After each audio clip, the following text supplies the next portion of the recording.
আসসালামু আলাইকুম ভিউয়ার্স, রেহনার রান্নাঘরে আপনাদেরকে স্বাগতম। আশা করি দেশ ও প্রবাসে যায় যেখানে আছেন আল্লাহর রহমতে ভালো আছেন, সুস্থ আছেন। আজকে আমি আবার একটা দারুণ মজার রেসিপি নিয়ে চলে এসেছি। আজকে আমি রুই মাছের পেটি দিয়ে ঝুরি ভাজা করে দেখাবো। এখানে আমি রুই মাছের পেটি নিয়েছি 12 পিস। আমি মাছগুলাকে পরিষ্কার করে ধুয়ে পরে আবার আমি লবণ আর লেবুর রস চিপে 10 মিনিট রেখে তারপরে আমি আবার পরিষ্কার করে ধুয়ে নিয়েছি। তাহলে চলুন কথা না বাড়িয়ে কিচেনে যাওয়া যায়। আমি কড়াই বসিয়ে দিয়েছি, আমি দিয়ে দেব পানি। এখানে আমি দিয়ে দিলাম পানি। আমি দিয়ে দেব হলুদের গুঁড়া আর লবণ। আমি এবার দিয়ে দেব রুই মাছের পেটি। এখানে 12 পিস আপনার রুই মাছের পেটি আছে, আমি দিয়ে দিলাম। পানিটা সমান সমান রাখতে হবে, যেহেতু আমরা মাছটাকে সিদ্ধ করব। পানিটা এভাবে সমান সমান রাখতে হবে। আমি ঢাকনা দিয়ে ঢেকে আমি এটাকে সিদ্ধ করে নিব। আমি এর মধ্যে 2-3 বার নেড়ে চেড়ে দেব। আমি একেবারে সিদ্ধ করে নিয়ে ফিরে আসছি। আমি এবার ঢাকনাটা উঠিয়ে নিব। দেখুন মাছগুলো আমার খুব সুন্দরভাবে সিদ্ধ হয়ে গেছে। আমি এবার গ্যাসটা অফ করে দেব। আমি মাছগুলো একেবারে সুন্দরভাবে সিদ্ধ করে নিয়েছি। আমি এই প্লেটে উঠিয়ে নেব। উঠিয়ে নিয়ে আমি ফিরে আসছি। মাছগুলো আমার ঠান্ডা হয়ে গেছে। এবার আমি কাঁটাগুলো ছড়িয়ে নিব। এইসব মাছের পেটিতে কাঁটা কম থাকে। আমি একটা একটা করে সব কাঁটা আমি ছড়িয়ে নিয়ে আমি একেবারে ফিরে আসব। কাঁটা বাছতে অনেক সময় লাগবে, যেহেতু এখানে অনেকগুলা মাছের পেটি আছে। আমি একেবারে বেছে নিয়ে ফিরে আসছি। মাছটা আমি সুন্দর করে বেছে নিয়েছি।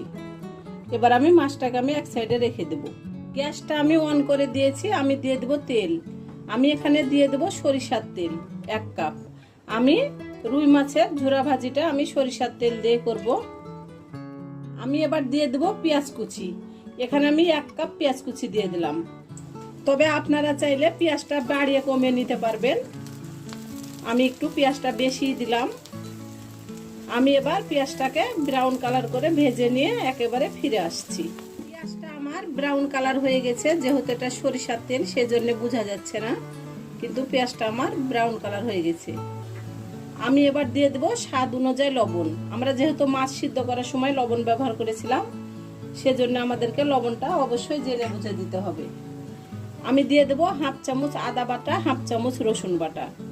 আমি এবার আদা রসুনটাকে 20 থেকে 25 সেকেন্ড আমি ভেজে নিব। আদা রসুনের যে একটা কাঁচা গন্ধ আছে তাহলে সেটা চলে যাবে। আদা রসুনটাকে আমি 20 থেকে 25 সেকেন্ড ভেজে নিয়েছি। এবার আমি দিয়ে দেব গুঁড়া মশলা। আমি দিয়ে দেব 1/2 চামচ হলুদের গুঁড়া, 1/2 চামচ মরিচের গুঁড়া, 1/2 চামচ জিরার গুঁড়া, 1/2 চামচ ধনিয়ার গুঁড়া। আমি গুঁড়া মশলাগুলো দিয়ে দিলাম।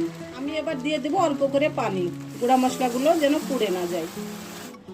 আমি গুঁড়া মশলাগুলোকে ভালো করে 5 মিনিট আমি কষিয়ে নিব। 5 মিনিট কষিয়ে নিয়ে আমি একেবারে ফিরে আসছি। গুঁড়া মশলা দেওয়ার পরে অবশ্যই 3 থেকে 4 মিনিট কষিয়ে নেওয়ার চেষ্টা করবেন। আপনি যতই তেল দেন, মশলা দেন, আপনি মশলা কষাবেন না, আপনার তরকারির স্বাদ আসবে না। আপনি অল্প তেল মশলা ব্যবহার করেন, কিন্তু আপনি মশলাটাকে ভালো করে কষিয়ে নেবেন 3 থেকে 4 মিনিট। আপনার যে কোনো তরকারি অসম্ভব স্বাদ আসবে। আমি পরে পানি ব্যবহার করব না, সেজন্য আমি মশলাটাকে 5 মিনিট কষিয়ে নেব। 5 মিনিট কষিয়ে নিয়ে আমি একেবারে ফিরে আসছি। মশলাগুলো আমি ভালো করে 5 মিনিট কষিয়ে নিয়েছি। দেখুন আমার তেলটা উপরে ভেসে চলে এসেছে। এবার আমি দিয়ে দেব মাছ। আমি এখানে দিয়ে দিলাম কাটা বাছা রুই মাছের পেটি। আমি দিয়ে দিলাম। আমি দিয়ে দেব 4টা কাঁচামরিচ। এটাতে ঝাল হবে না, এটা একটা ফ্লেভার সুন্দর করবে। আমি এবার ভালো করে এটাকে ভেজে নেব। এটা আপনি যত ভালো করে ভেজে নেবেন, আপনার ঝুরা ভাজিটা খেতে ততই মজা লাগবে।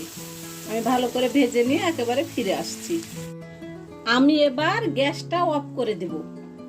গ্যাসটা অফ করে দিয়ে আমি দিয়ে দেব লেবু। এখানে আপনার আমি একটা লেবুর 4 ভাগের 1 ভাগ আমি চিপে দিয়ে দিলাম। এই লেবুটাতে প্রচুর রস, সেজন্য আমি 4 ভাগের 1 ভাগ আমি লেবু দিয়েছি। এটা অবশ্যই চুলার আগুনটা অফ করে দিতে হবে, নইলে আপনার এটা তিতা হয়ে যাবে। আমি লেবুটা চিপে আমি দিয়ে দিয়েছি। আমি এবার 1-2 মিনিট আমি নেড়ে চেড়ে আমি এটাকে উঠিয়ে নিব। আমি ঝুরা ভাজিটা রুই মাছের পেটি দিয়ে করলাম, কারণ রুই মাছের পেটিতে কাঁটা কম থাকে।